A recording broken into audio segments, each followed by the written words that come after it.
Hey, Brian Whiten's filling in for Buck Levasseur. Welcome to Discovering. We all like to go on vacation, but the cost of traveling these days can get expensive. Well, there is a solution. Now is a great time to check out some of the awesome opportunities available right here in the UP. Join me for a trip to Timbers Resort on our own Lake Gogebic. It's a relaxing setting. It's quiet at the Timbers Resort. That's about as loud as it gets, is having a couple guys play acoustic guitar around the fire. And we'll stop in at the Great Lakes Sportmans Club in Escanaba to take a look at their latest effort to make the sport of shooting available to everyone. Yeah, this is our new table mount unit. That's what it's all about, getting more people involved in the shooting and the hunting sports as much as we can. That's all tonight, right here on Upper Michigan's very own Discovering. The secret streams that flow beneath the cliffs of colored stone. Forest thick and healthy with birch and pine and oak. Surrounded by the greatest lakes this world has ever known. The black bear's awesome presence as he roams the hills and fields. Call of the timber wolf, the loon's lonesome trill. The eagle soaring high above, the trout lies deep and still. These are what I treasure, the only way I measure feelings that I have for this fine land. There is so much to discover when you're a long-time lover of northern Michigan.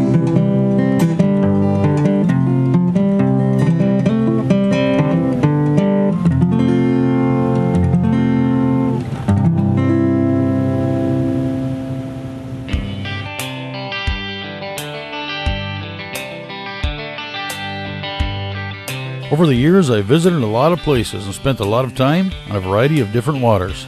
I've traveled down south and out west.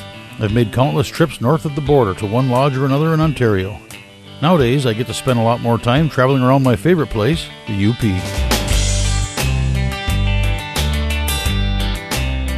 It doesn't take long to discover that there's a wide variety of excellent destinations right here in our own backyard. And that means less travel time, less expense, and always the friendliest people you can find anywhere. This summer, Patty and I had the opportunity to spend a few days with Tim and Sarah Long, owners of Timbers Resort on Lake Gogebic. Of course, Lake Gogebic means walleyes, and if you're going to fish Gogebic walleyes, it doesn't hurt to be in a boat with a pro tournament fisherman turned lodge owner / fishing guide. Trolling the inline planer boards is a great way to cover a lot of water in a short period of time. Our baits are set at different depths. We're running anywheres from 15 feet down to 22 feet of water, 20 feet of water in a 22-foot water column. We got all different colors out there. We're trying to find the fish right now, so we're gonna let the fish tell us what they want. We're running at 2 miles an hour. We might speed it up, we might slow it down. We'll see what happens over the next few minutes here. See if we can get something to go. Okay. So I got to remember there's 50 feet of line out behind that board. We have to clear them other 2 boards. I think he just came unglued. Oh, there he's there. He's there. Right now we're fishing the Berglund Bay on Lake Gogebic. It's the north end of the lake. How much you give me if I knock this one off? He offered me $20 if I knock this off. It's a pretty neat lake. It's the largest lake in the UP. There it is. It's 18 miles long, 3 miles wide at its widest point, about 14,000 acres. Maximum depth in the lake is 38 feet, which is down on the east shore, down on the south end. And average depth in the main part of the lake, 22 to 26 feet. There's no vegetation out there. There's no rock humps. This is a man-made lake. You didn't ask him what he prefers. You said he was going to tell you what he likes. He just did. Oh, is that how you tell? He likes, what do they call that? They call it lights out. You sure that's not blueberry muffin? They call that one lights out. This is a river system that was dammed up and flooded. There's not a whole lot of structure, not like your typical glacier lakes that has rocks and islands and all that type of structure. It's mud flat out in the middle, and the north end being very weedy. That was 50 feet back. That was our shallowest running bait out there. I thought he was telling you that he liked my side of the boat better than your side. No, he didn't say that at all. I He did not say that. He was speaking Spanish. Yeah, I know a little Spanish. 12 feet down. I'm just thinking that these fish are suspended, these active fish are suspended high in the water column. The way that I run my trolling setup here is I have the drag set pretty darn tight on them. When a board starts to slide back when we have a fish on there, one thing I'll do, and I think this really helps with getting a good hook set on these fish. I have the clickers turned off, but the drags are set real tight. What I'll do is I'll crank that handle super hard. And what that does is it drives that hook home through that hard bony mouth of the walleye. And they've committed, when the board starts to slide back, they have committed, but then I spin the handles on there real hard and I get a real good hook set on it. The rod tip is loaded up, the board is loaded up in the water, then I can take it out of the rod holder when that rod tip is just loaded.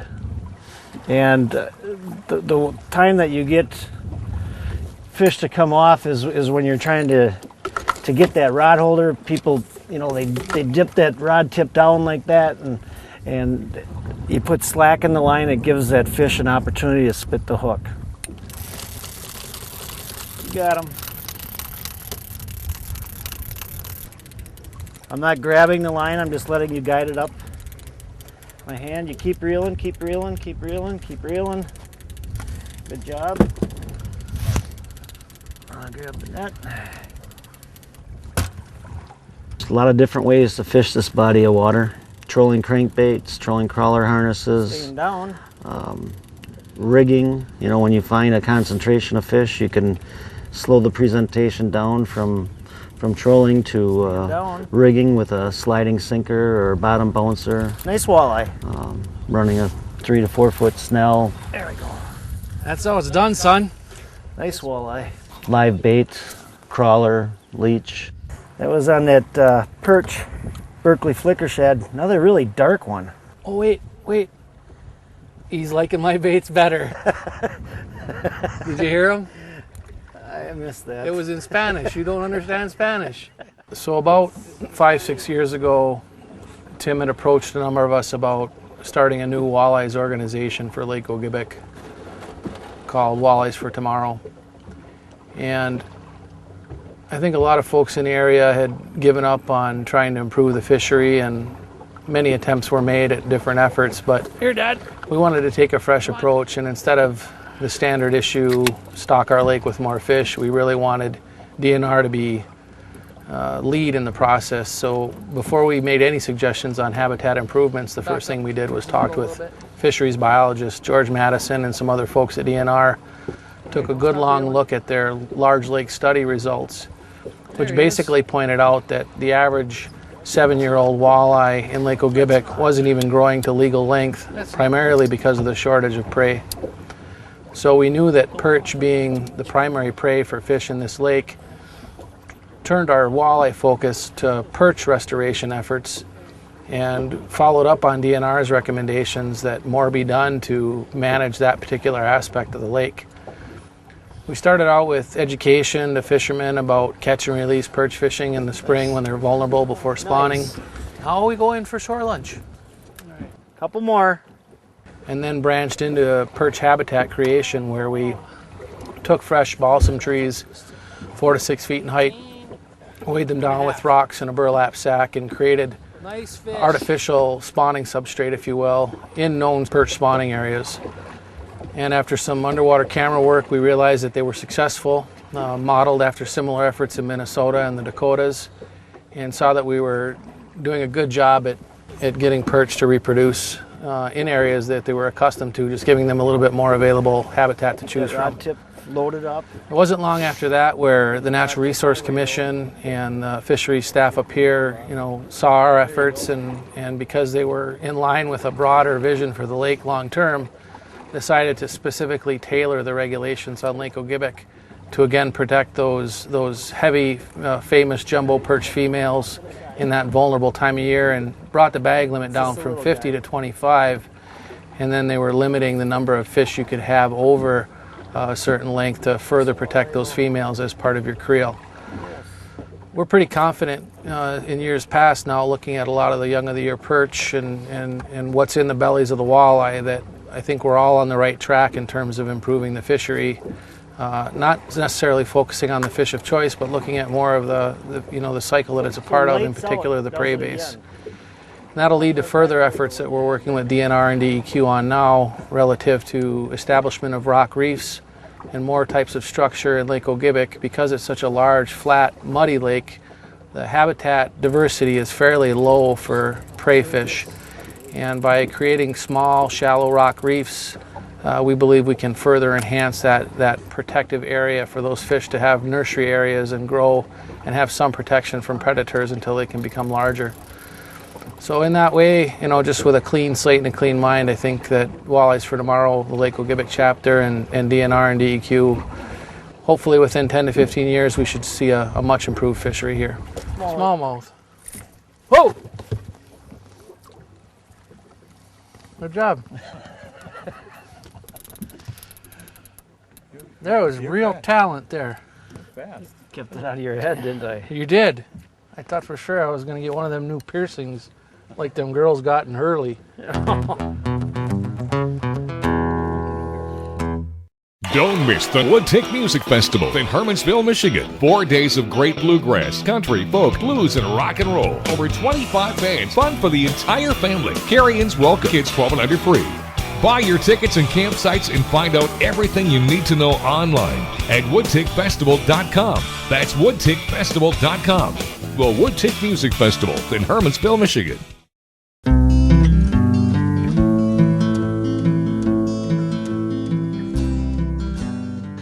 A lot of different ways to fish this body of water. The slip bobber technique that we're using right now is probably one of the most popular ways to fish on this lake. Basic setup of a slip bobber rig. I run a circle hook or octopus hook. Sometimes I put a bead down here.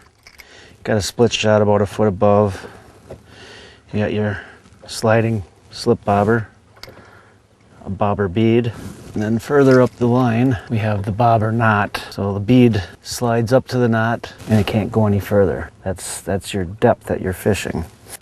We set our depth by adding this lead weight, just commonly used in ice fishing depth finder. Drop that down, find bottom, reel that rod tip right down to the water line, raise her up, and I'm fishing about 1.5 feet off bottom. That's right where I want to be. And then we put our live bait on there. Today we're using leeches. I like to use the leeches because they're pretty tough, and if you got the little perch in here and that are going to be messing with your bait, night crawler, they can tear that meat off the hook real easily, where these leeches are got kind of a tough hide to them, and they don't get pulled off the hook. They don't rob you quite as easily. What we're doing is we're fishing the edges of these pencil grass in here. And these fish are just cruising through here, in and out, always on the move, looking for something to eat. So the way we target them is fishing the edges and little pockets within there. You can't really be throwing jigs and baits into the weeds and bringing them through. You'd get hung up all day long. So we fish the edges of it. But what I do is I reel in all the slack line, feel the tension. Slow sweeping hook set, I got them. Nice fish too.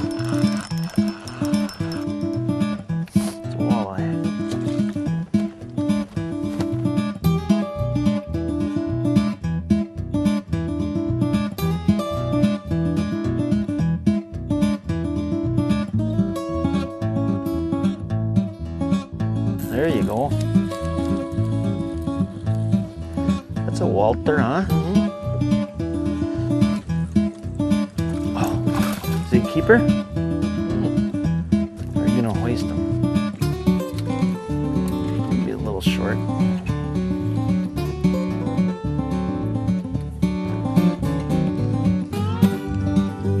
Is that a walleye? It's swimming like a bass. Yeah, it's got to be a smallmouth. It's cutting like that. Yeah, it's a smallie. Hoist them.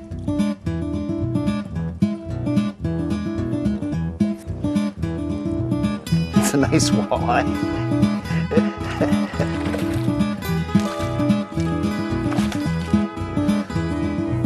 hoist them. Look at that hook. Set right in the corner of the mouth, perfect. I think he's short. Walleyes for tomorrow. The Timbers Resort is located on the north end of Lake Gogebic, just outside of Bergland.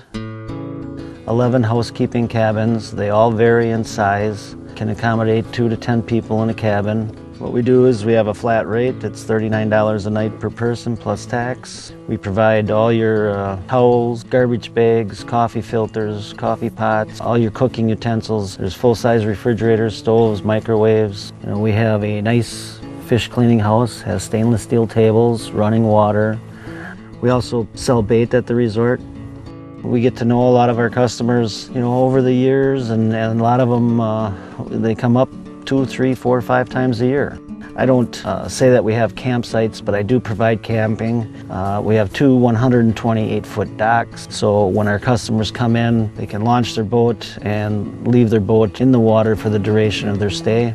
We also have a fleet of rental boats, 16-foot mural crafts, 40-horse E-Tech, got live wells in them, Hummingbird electronics, Minn Kota bow mount trolling motor, pedestal seats, very comfortable to fish out of.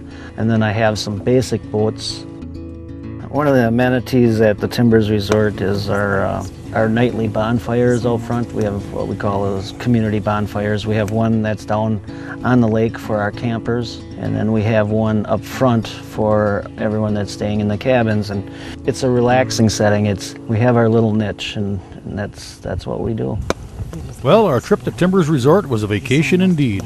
Excellent accommodations, great people, great fishing, and plenty of relaxation.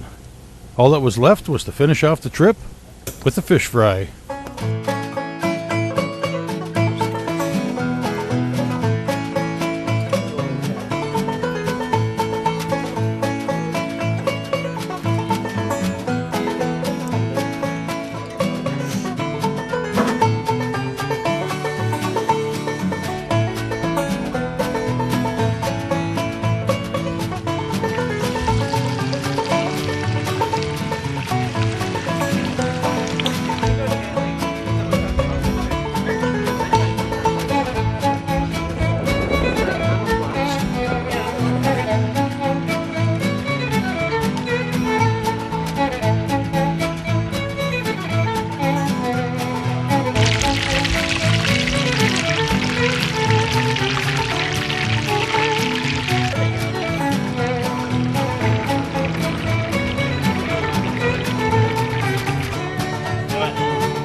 I had the opportunity to talk with Ken Buchholz at the Great Lakes Sportmans Club in Escanaba during the debut of their new shooting bench designed to help disabled people enjoy the sport of shooting. Yeah, this is our new table mount unit.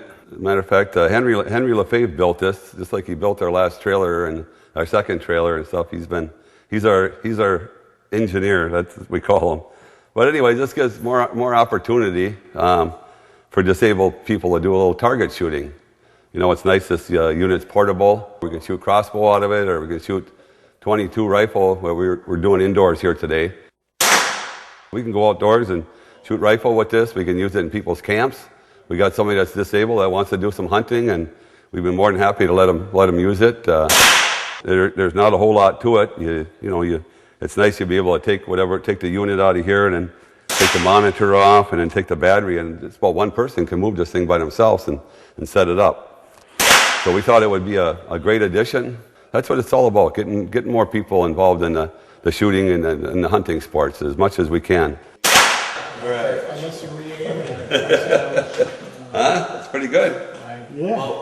The trailers are great. You know, we hunt in the trailers, but we can't get a trailer like inside of here. So this here was the solution to our problem for being able to go mobile. And Henry Lefebvre put this together and did a great job on it. So, well, again, more opportunity. We can get people, let's say after they have a large enough blind, we can set this up in there, or we can set it up in somebody's camp. And, just more opportunity, a mobile unit. So that's what we're trying to do, try to help as many people as we can. Just another opportunity here for more shooting sports. We're working on trying to put up a new barrier-free building here at the Great Lakes Sports Club. And we're going to, been at some meetings and stuff about getting the disabled veterans out and more activities. And as far as that goes, all people with disabilities. So that's what we're working on. We wanted to show that equipment that we have, and it works fine and dandy. It puts them right in there. And, like ammunition and stuff, too. We were lucky to get a little bit from Dunham's. They've been real helpful in helping us out. And Russ Nelson, too, he's been getting ammo. We just started our youth shooting program last Saturday. We had 36 kids out here shooting. We had 22 rifle, shotgun, up to 50 rounds of shotgun, and then also 3D archery. We have over 30 Matthews bows for the kids to use. I think we took out about a dozen people all together turkey hunting, and we were successful. We had seven people harvest turkeys this year. Well, we sure had a lot of fun, and looking forward to it again next year. This fall coming up, we'll have lots of opportunities to go deer hunting again. Today we had Data Bus bring a couple of guys from Pinecrest. And Data Bus is such a great service for us, for all these disabled people and stuff. Whether we're going hunting or target shooting or whatever, we just can't hardly operate without the Data Bus system. And in fact, we're working on a millage for Data Bus this fall. Wheeling Sportsman is working together, and Rick Group. And so we're hoping to provide more service with the Data Bus and stuff so more people can get out and do this stuff.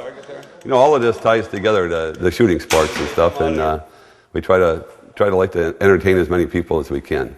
And we want just more opportunity for our people with disabilities and stuff to have a little bit more fun. But everybody working together, we can accomplish great things, that's for sure. Well, that's it for tonight. I hope you enjoyed watching. And remember, if you're planning a vacation, don't forget to look at some of the excellent destinations found right here in our Upper Peninsula. Thanks for watching, and we'll see you next week right here on Discovering.